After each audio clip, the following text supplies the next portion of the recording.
Good evening, every pony, and welcome back to another edition of EmeraldComet and Friends. Talk about things.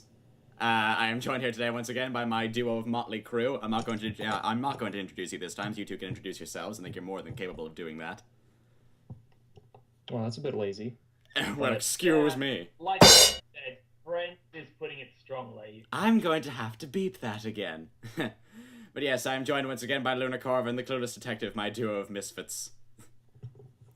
And we are here this evening to discuss the episode 4. Is it episode 4? Yeah. Yes. Episode 4 of Season 5 of My Little Pony Friendship Magic, Bloom and Gloom, a.k.a. Josh Haber's Redemption episode. What did Josh Haber also make? I forgot. Josh Haber was the... He was the guy that did Castlemania. But yeah, he definitely, redeemed himself. Yes, I definitely think so. I thought it was an enjoyable episode. Alright, awesome. Mr. Detective, your thoughts on the episode? Cool. For what I have seen from the episode... Oh, no, when I watched the episode, I thought it was really good. I think that... I don't know. I guess I could say it was good, because I can't really think of anything that was truly, ungodly terrible about it. There's some really bad things I didn't like about the previous episode. For this one, it was kind of hard for me to find, concrete bad things. Yeah, I would say I liked it. Alright, cool. Yeah, I'm kind of in agreement with the two of you on this one. I really liked this episode quite a bit. It was very enjoyable and funny. Say again? I was going to say, in my personal rating system, which rates an episode as a bad episode, an okay episode, a good episode, a great episode, and a fantastic episode. Yeah. And which have established future references. A bad episode is, well, an episode that's just bad. These are episodes like Rainbow Falls, which honestly, or Castlemania, which you honestly just don't enjoy watching. There's stuff that pisses you off. There's not a lot good to them. They are legitimately a bad episode. Yeah. Then K episode is an episode that's not good, that's not great, it's not bad, but it's okay. You're probably going to forget about it. These are episodes like episodes like the Cutie Pox, which usually, when you're thinking of an episode to list off the top of your head, you usually forget about it. Yeah. A good episode is a solid, enjoyable episode. These are episodes like Sonic Rainboom or Pinky Apple Pie. I hear that. A great episode is a really strongly well-written episode.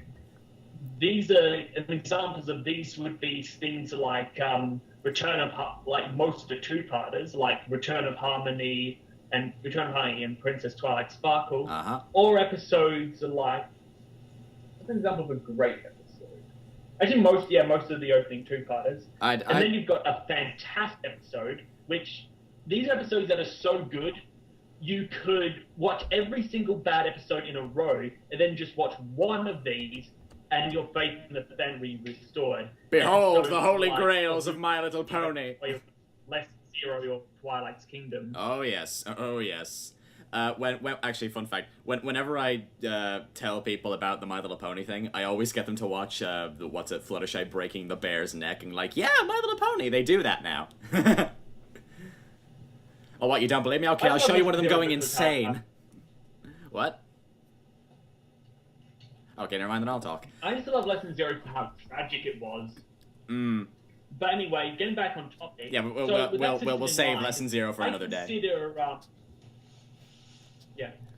I consider the Cutie Map two-parter to be great episodes, Castle Sweet Castle to be an okay episode, and Bloom and Gloom to be a good episode. It was very good. Certainly was.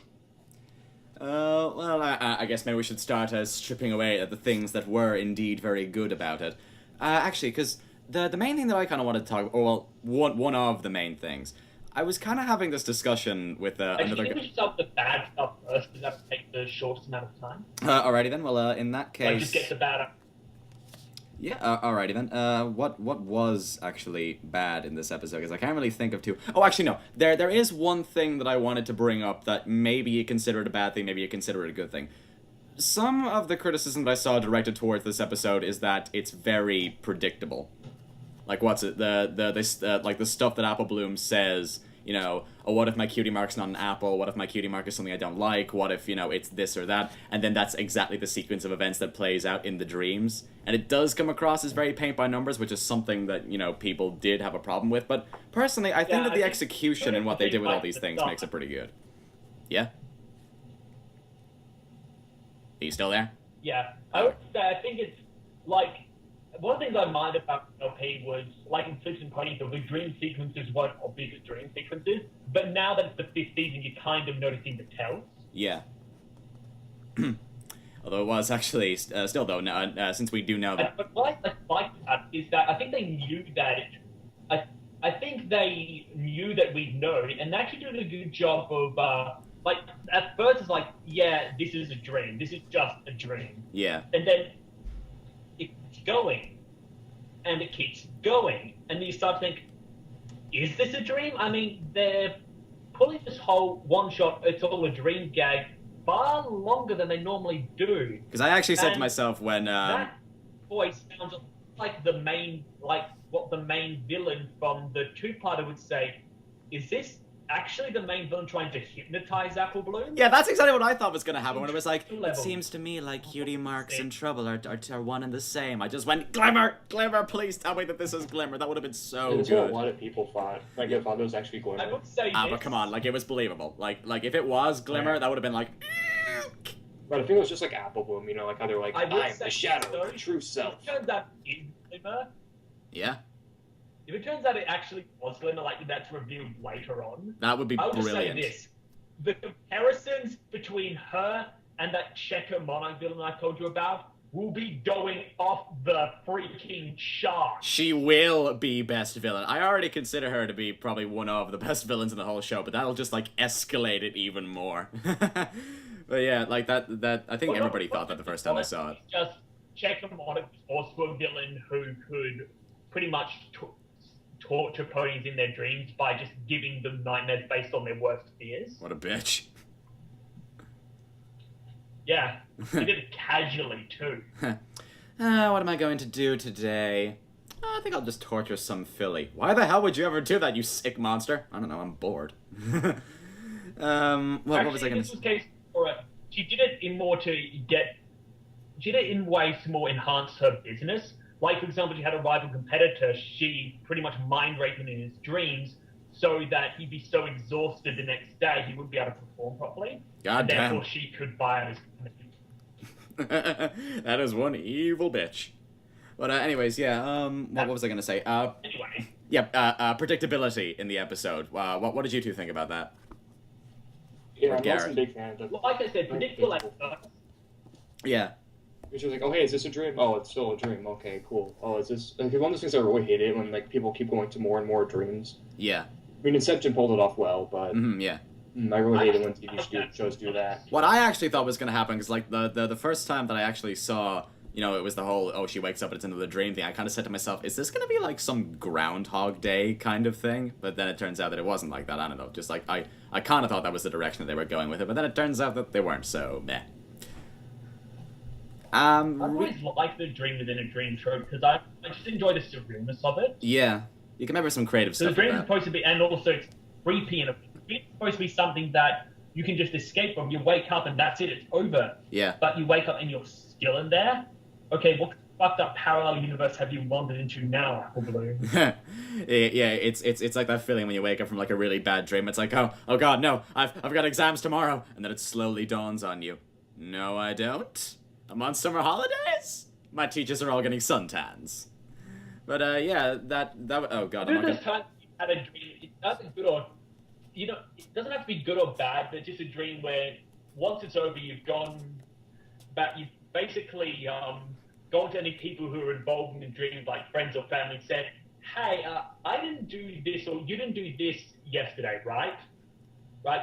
I'm not... Okay, good. Just making sure this didn't actually happen. I tell you, I could do an entire separate podcast of this stuff, just telling you about the ridiculously screwed up dreams that my mum has.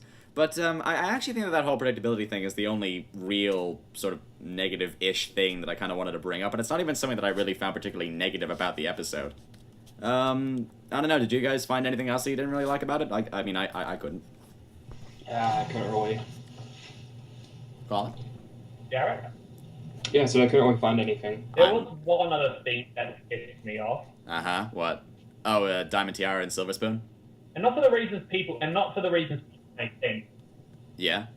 Yeah. I said this to Emerald just when we were talking about ourselves, but, okay, writers, if you're not going to do anything interesting with them, just don't do anything with it at all. Because it's going to be, I would say it's going to be on a joke, but a joke is at least funny. They're not there to, get their comeuppance. They have no logical reason to be there. It's just, hey, these characters are jerks. These characters are jerks. Yes, we know that. Honestly, at this point, well, one, for very personal reasons, I honestly feel literally uncomfortable whenever they're on screen nowadays.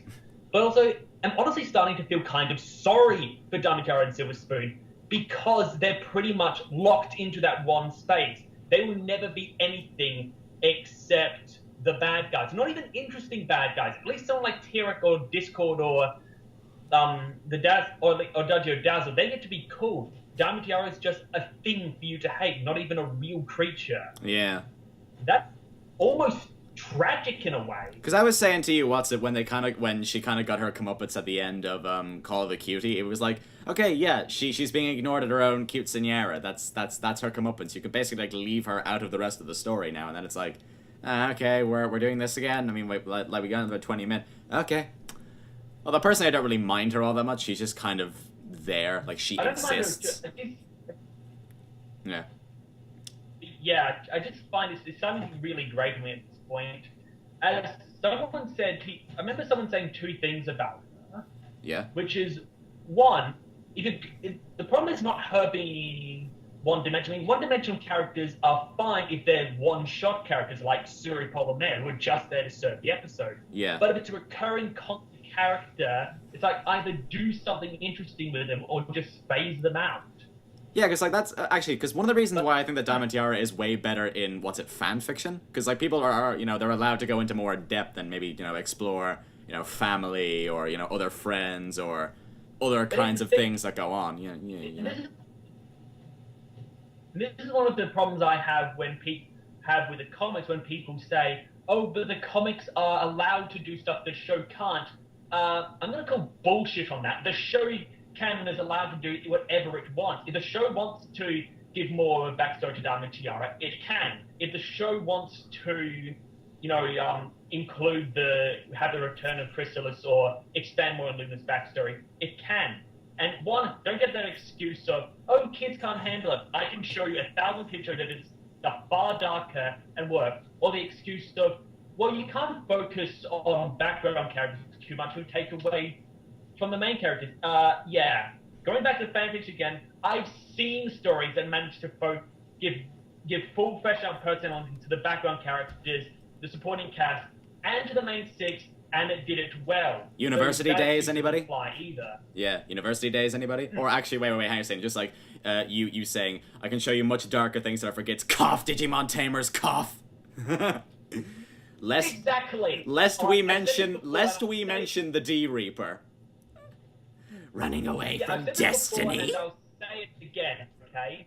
Yeah. If you can have a series which a genocidal abomination forces a 10-year-old girl to relive the experience of seeing her best friend stabbed to death in front of her multiple times, along with the death of her mother, until she goes insane and tries to strangle herself to death on screen, yeah, if you can put that in an American kids show, yeah, you can pretty much put in anything. For kids. I love Digimon Tamers. Yeah, but that is seriously dark stuff for kids. And not even forgetting the D Reaper. There's stuff beforehand that you could even argue is seriously dark material for that show. But yes, I do. He has them on. I'll keep draining power until no one can stop me. Alrighty then. Megidramon. But anyway, getting off topic. Yeah. The other thing the same guy who said is when people talk about how Diamond Tiara is treated as pretty much irredeemable by the show. It's guys, you managed to redeem the embodiment of evil itself. I'm pretty sure you can redeem a small child. Yeah, there is hope somewhere in there, maybe. I don't know. Maybe it's one of those things where what's it? She's just a bitch throughout the entire thing, and then in the very last episode of the show, she realizes something. That might be the case. I don't know. I really hope they do it better than that. Yeah, I do hope so too. That's one of the things I like about she's redeemed in a good, in a bad way. You're kind of breaking up a bit there. They try to ignore what she's done or try as far more as overly sympathetic. No, sorry. Oh no, it's alright. You were just kind of breaking up there a bit. Hello? Anyway, yeah, go on. Yeah. With the bad redemption stories, and this applies not just Damichara, but any villain, like, actually, hell, this is one of the problems I had with Discord's redemption, the first part of redemption. Yeah. Putting the hoof down. Not putting it down, keep calm and flutter on. Yeah, because basically what you said, in order to actually reform him, he had to break character. Pretty much. A bad redemption story will try to brush away all the characters' wrongdoings, act as if they never happened or they were exaggerations. Yeah. So, Draco Malfoy is actually a really kind and sensitive soul. A bully who picks on everyone? Nah, that never happened. Discord going from, again, the embodiment of evil itself to, oh, he wasn't really that bad of a guy. Yeah, he kind of was. He pets puppies on the weekends. Pretty much. A good redemption story will acknowledge the flaws, will acknowledge the bad things the character's done, give them believable reasons, and actually make it a challenge for them to change. Yeah. Because often, like in real life, when a person is told that how they're acting is wrong, their action is not to go, was I really? It's instead to be like, no, I'm not wrong, you're wrong. It takes time for a person to change and admit their problems. So, yeah. It'd be interesting to see the show do that. I hope they could do something like that. Yeah, but either way, either give us some depth, either give us some, even if you go the way and make it full out evil, at least that's something. Yeah. But come on, at this point you're just wasting time now. And as I said to you, Emerald, it almost feels like the CMC episodes are contractually obligated to have Diamond Tiara in them. Repetitive element. At first it was the whole, repetitive whole, we need to get our cutie mark thing, but season 4 kind of cleared that out. Yes, now it's Diamond Tiara. More interesting plots, and now the repetitive element seems to be Diamond Tiara will show up to be fixed for reasons. Yeah. Well, if that's the only negative thing we can really find about it, I guess now we should start talking about the stuff we enjoyed about it. I can think of quite a few things. Yeah, basically everything else. Okay, yes, I'll go back to what I wanted to say at the start. Yeah. Okay, then I'll talk. No, you should talk. Alright, yes.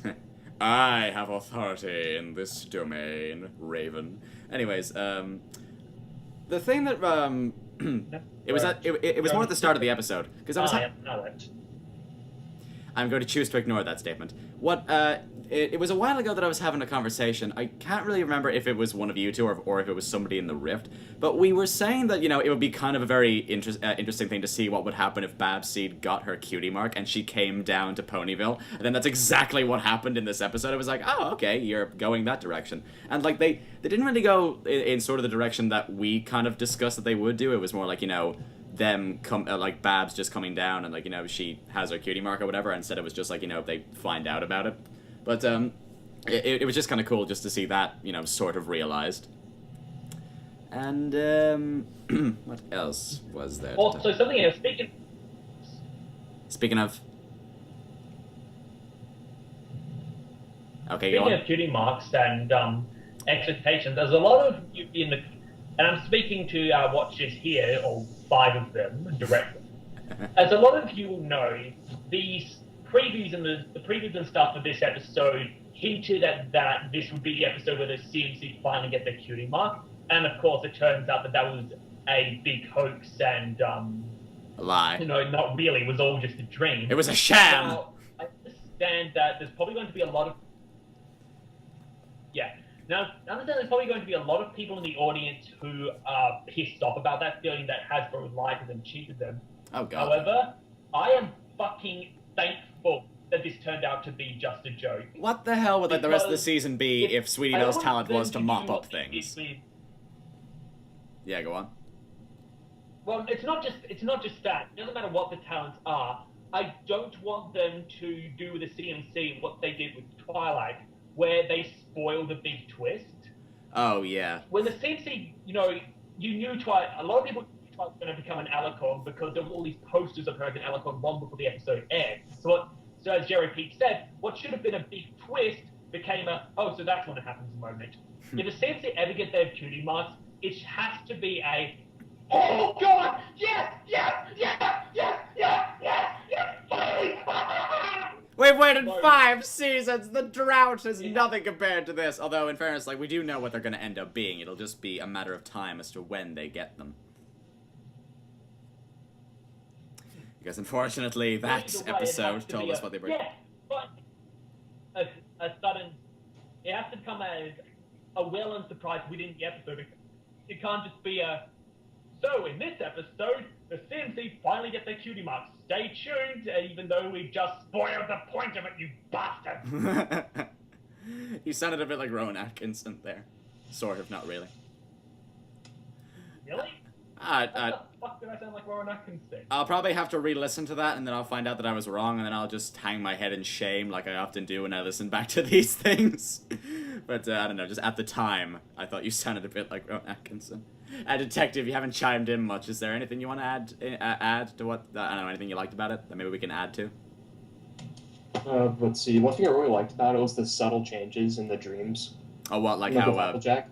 yeah. There's like the Flapjacks keep, the like pancakes, or they keep changing. I didn't actually know. Wait, the pancakes keep changing. Yeah, they keep, the first one I think was just plain. Yeah. And the next one has like a bunch of like whipped cream or whatever on it, and then the next one has like a bunch of fruit on it. Each one, every single time it changes. I didn't notice that. I actually didn't notice that. That's so cool. Good eye. That's very good. Yeah, nice one. I thought it was really neat. I'm like, hey, I see it now. It's now, you can tell that it's a dream because it keeps changing. That's really cool. Or what was it? The thing where it's the rooster crowing outside, and then by the end it's Pinkie Pie in the rooster outfit. Yeah, that was great. Yeah, that was good. Actually, there were a lot of... Also, one thing I can comment on, and ironically it actually involves the Damjara scene in the positive light. Yeah. Which is when she calls Apple Bloom's cutie mark the worst cutie mark ever. Yeah. And I'm just thinking, excuse me, but did you not just see that she can dodge lightning? These are creatures who have the power to level entire towns. And she has been tasked, 8-year-old Billy at most, has been tasked in order to stop and fight them. She has a special power to take these apocalyptic level events on. Yeah, I think we can classify Apple Bloom right now as the most hardcore Billy on the planet. That would actually version of Batman, the Terminator, and RoboCop.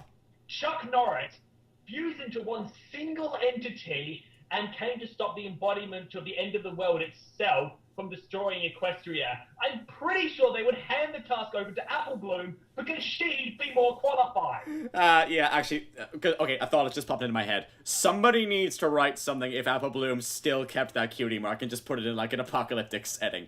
Actually, wait, no, really quick. When the first time that she caught all those Twitter mites and she, like, spun the little, like gun nozzle thing around, I just went, like, who are you gonna call? Apple Busters! The Twitter mites. They're coming. Actually, I had something. The year now is 2055. I didn't ask for any of this. But now, it's my job. My name's Apple Bloom. I'm a Twitter mite exterminator. Da da da da da da da da. I didn't ask for this. It's the second time you have reiterated that. What, just like she goes around the entire story just going like, it's your job to take out these Twitter mites. I didn't ask for this. She like reiterates that every single time she talks. Just like in Deus Ex. Actually, because the thing is, those Twitter mites are actually a really good sort of just like look into the lore of Equestria. To be honest, like they're a really cool animal. They're a really good creation. Like some form of parasprites, like an involved form of parasprites. Kind of thunderstone, boom, Twitter mite. Boom, Twitter mites. Parasprite, take this thunderstone and evolve into a Twitter mite. Yeah. I also like the callback to the parasprite. Oh yeah. But I don't know, just like in terms of just like just weird, strange creatures they just can make up. I think the Twitter mites are actually pretty a pretty cool creation. It's interesting, just like what's it, how they have to just kind of like spread themselves out a little bit, just in order to like form the lightning bolts. Yeah, it's normally the closer, the more them are together, the more powerful they are. Yeah, yeah. It's nice. You could do some incredibly destructive things, like what's it? You take Twitter mites, then you can like harness them into some kind of, I don't know, airship, and then the airships have to like spread really far apart to fire bolts of lightning. Black Ops 3 has a new kill streak. Brr, 100 points. Inbound. Brr, 100 points. Twitter mite care package. I don't play Call of Duty. What else is there good to talk about in the episode? But I will say, on the terms of, you're saying you had the Ghostbusters song. Yeah, but you thinking just Ghostbusters with that scene. I had something a little different in mind. Oh.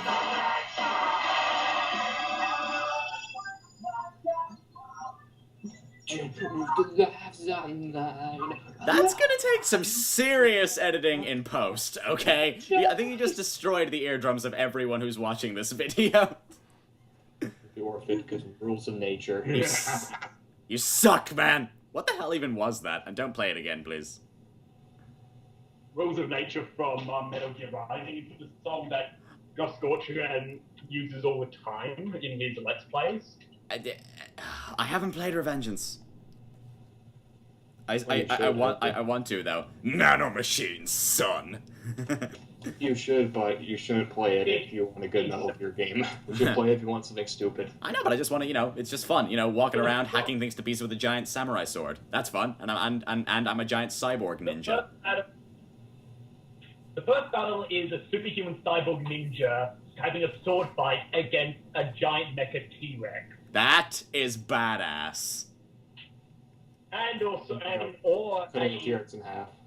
Or a chainsaw wielding robot wolf.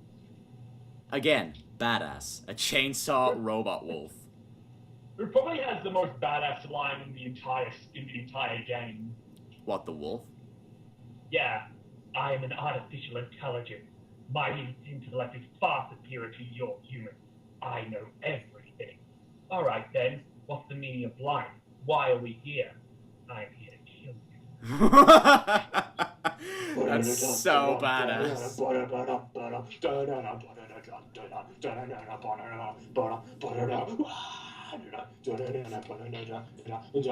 Okay, you're not singing. Hey. It appears that the detective has gone into full Metal Man mode. But I'm my own master now. How dare you? And time to leave them all behind. Neither are you! How dare you say that? I didn't even hear what you said. I said, neither are you. I will kill you. More of the wonderful threats from the brilliant Lunacorva, ladies and gentlemen. Alrighty then. Oh, actually, one thing that I kind of wanted to mention. What did you guys think about the reveal about the end of the episode that, it was basically Apple Bloom running from herself? That, it was her shadow the entire time? Because I thought that was a bit cool. Why? Yeah, there was nothing bad with it. I think all of us were thinking, please be Starlight Girl, please be Starlight Girl. I was. But I just certainly because was. it wasn't doesn't necessarily make it a... Make it a what? You kind of cut out there. Bleh. Bleh. I said, but just because it wasn't a Starlight Glimmer doesn't necessarily mean that the reveal was a bad thing. Oh god, no, it wasn't a bad reveal at all. It was actually a pretty cool reveal, I thought. Yeah. Uh-huh. Detective, your thoughts? Well, see, just because it's absolutely awesome doesn't mean it's not great. Yeah.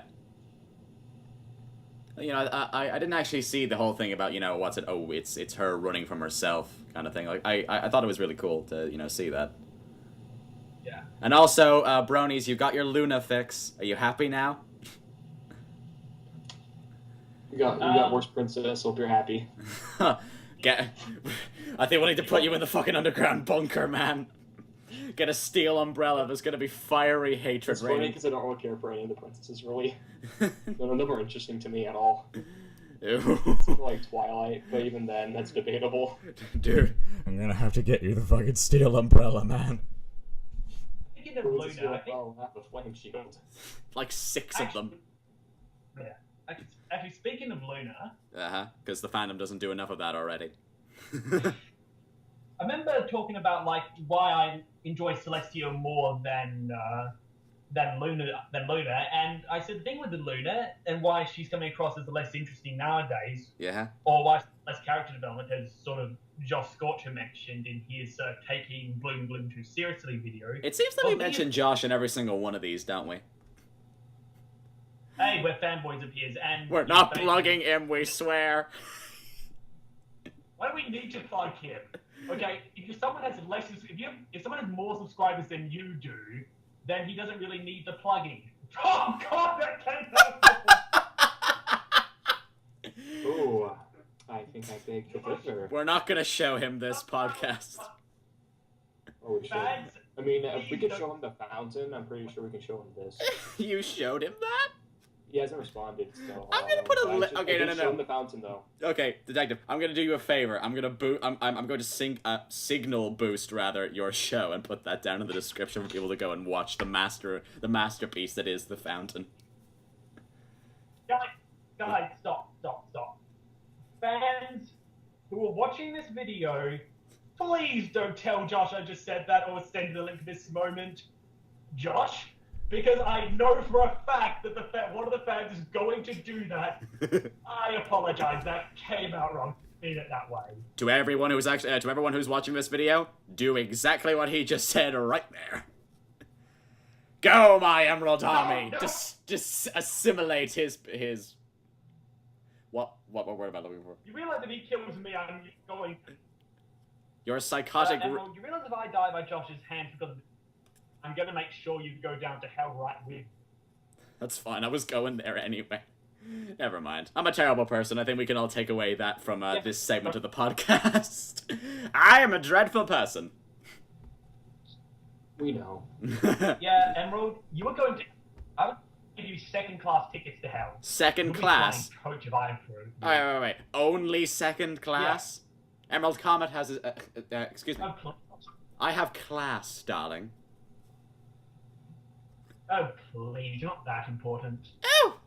Excuse me. And keep lip flying coach. Fine then. If I can do 24 hours at a coach, I can do 24 hours anywhere. What were we talking about before we got off on this gigantic tangent? Oh yeah, character development for Luna. Oh yeah.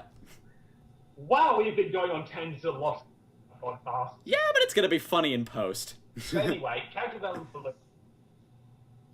Or piss people off because they want us to get to the fucking topic already. Yeah, well, how about we do that? Right, we probably should do. Yeah, we probably should do that. Character development for Luna. Here's the thing. The reason why Luna has so little character development in show and it's all in the backstory is, well, Luna has already gone through all of her character development.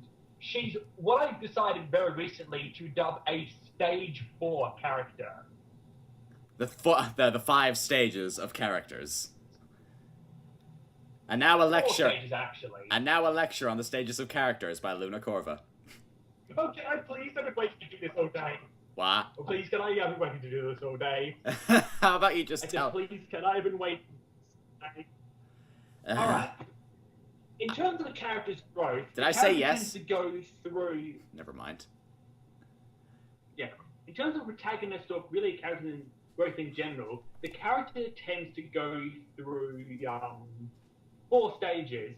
Stage 1 is where a character starts out. They're pretty naive. They have usually a basic understanding of right and wrong, which is pretty stuff. Basically, the way a child is, this is good, this is bad, black and white, and things are relatively uncomplicated for them. They've few issues, few problems, but overall, they're very few issues, very few problems, or pretty lighthearted. So most non-dramatic, lighthearted series will have their characters stable at this level of character. Uh-huh. A stage 2 character is when they start to develop, problems, fears, insecurities, doubts, worries, etc. Uh-huh. These don't cripple them, but they're certainly a complex problem. An example of a stage 2 character is, of course, pretty much every character in MLP. Well, all the main 6 at the very least. Uh-huh. They have these character flaws that they constantly have to deal with, but they never manage to outgrow them, nor do those character flaws, nor are they crippling.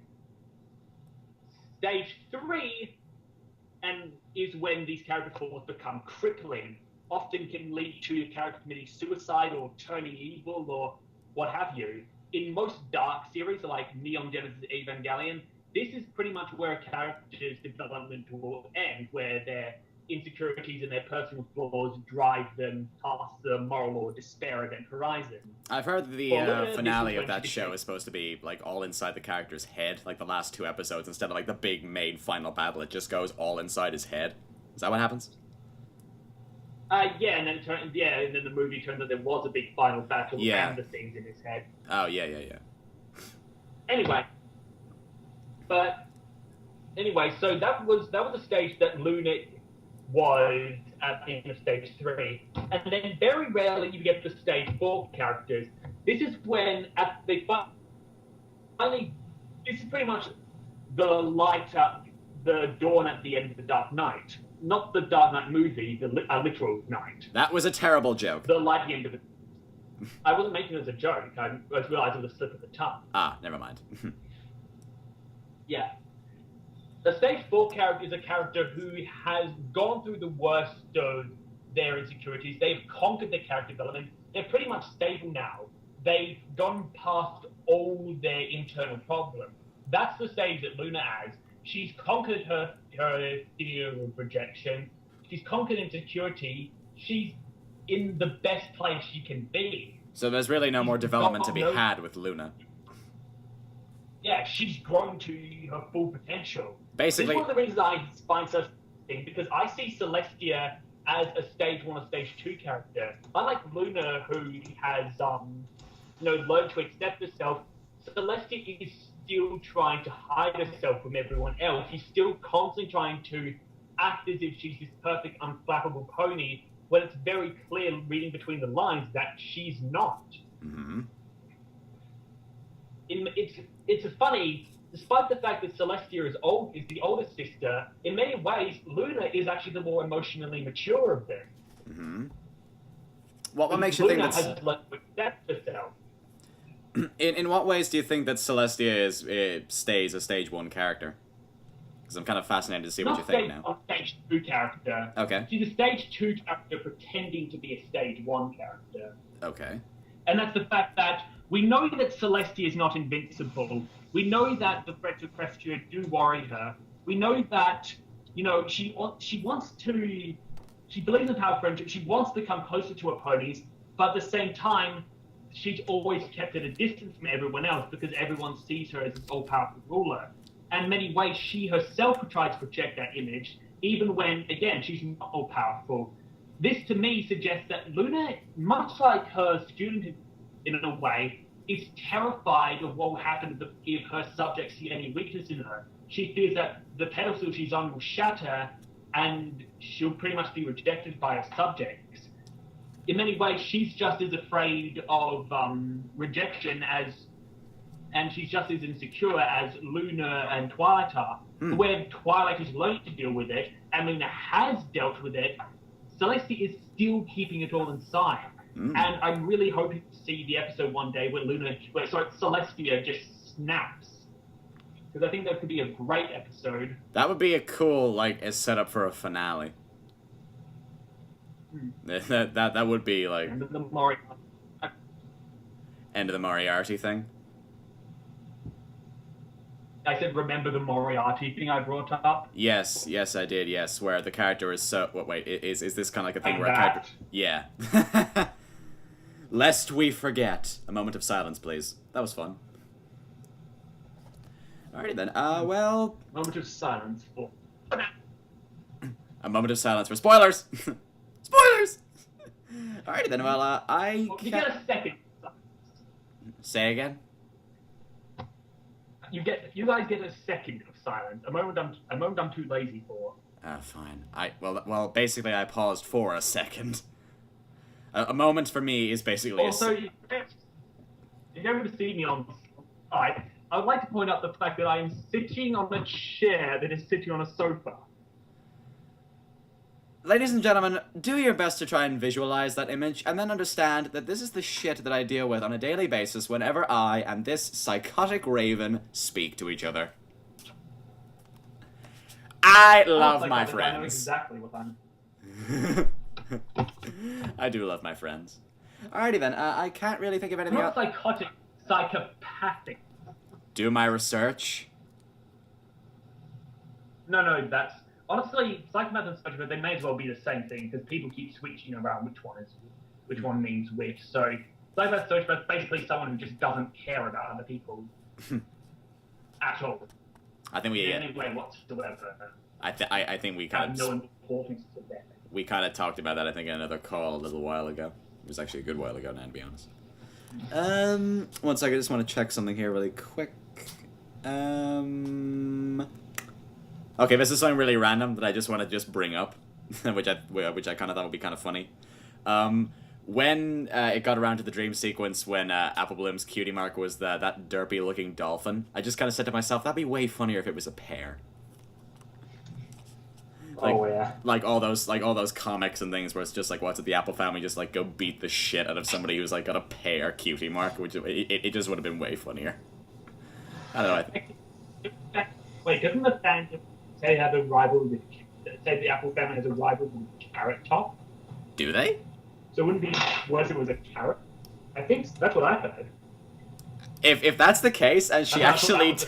wait. If that's the case, and she actually did get a carrot cutie mark, there would have been some, like, Goodfellas reenactments going on there. What are you, a fucking maniac? Have you never seen Goodfellas? It's a really good gangster movie. What's Goodfellas? It's a gangster movie. It's Joe Pesci. He got the Oscar for it one year. It's a really good gangster movie. It's like way more tongue-in-cheek. I'm not familiar with Joe Pesci.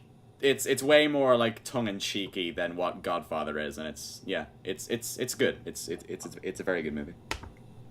But yeah, it's just something weird that I kind of wanted to bring up. And yeah, audience. I would point out that in terms of popular culture references, I pretty much live in a cave. You're just like my father, then. I'm never gonna show. Why did you do that?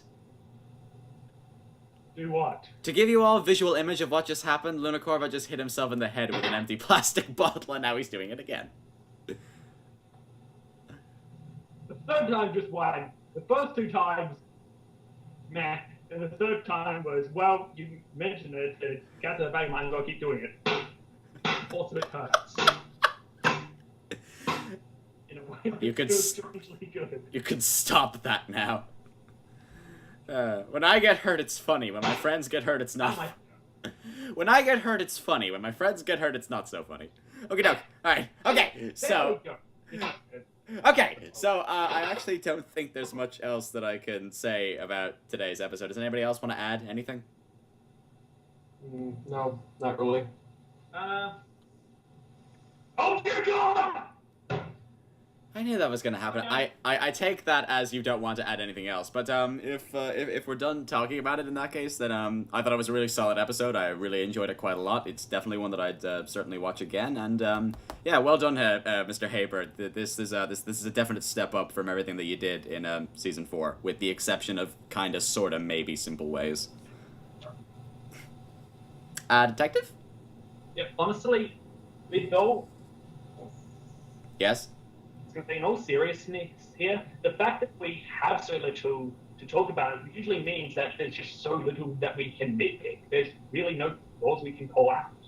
Yeah, basically. So like that's usually a plus in the episode sign. Absolutely, yeah. Like, I really couldn't think of anything much that I really hated about it. Like, even the thing where everybody was going on about, it's too predictable and this and that, I was like, well, yeah, it was a bit predictable, but the execution of those predictable things were really bloody strong. Or was really bloody strong, rather. It was predictable at first. It was predictable for the first 5 minutes. After that, then you start to wonder. Is it Starlight? Is it actually Starlight Glimmer? Yeah, because like, admit it, I think that everybody will. Is this actually a thing, or has this probably been teleported into some demented parallel universe thing? Or like if it was Starlight Glimmer and she just appears at the end, it's like, hello, Apple Bloom. Welcome to my weird mental thingy. Alrighty. Detective, you wanna, I don't know, sum it up in any words? Well, I kind of did it for me, but It's a good episode. it was a good episode. Alright, yeah. Good. I think we, we basically all concur on that one. Alright, sweet. Well, then in that case, yeah, I guess we all concur. You can quote us on the was a good episode. It was a good episode. We'll give her permission to put that on the front of the cover art when you release the episode cover art. It was a good episode. Alright then, folks. Well, in that case, I believe I shall cut this here. Thank you very much for joining us again on this ridiculously silly podcast. I am EmeraldComet. He's the clueless detective. Ain't that the truth? And he's Lunacorva. I would have made a comment on that, but I couldn't actually hear And you. my final message has either do some. Oh yeah. Yeah, you and have to my sit final down. message has been either do something interesting with those two, or I will find you. I shall come to your house and I will eat your furniture. He'll do it, man. He's crazy. And we thank you very much for joining us again on this ridiculous podcast. We shall see you all in the near future. Have a good night.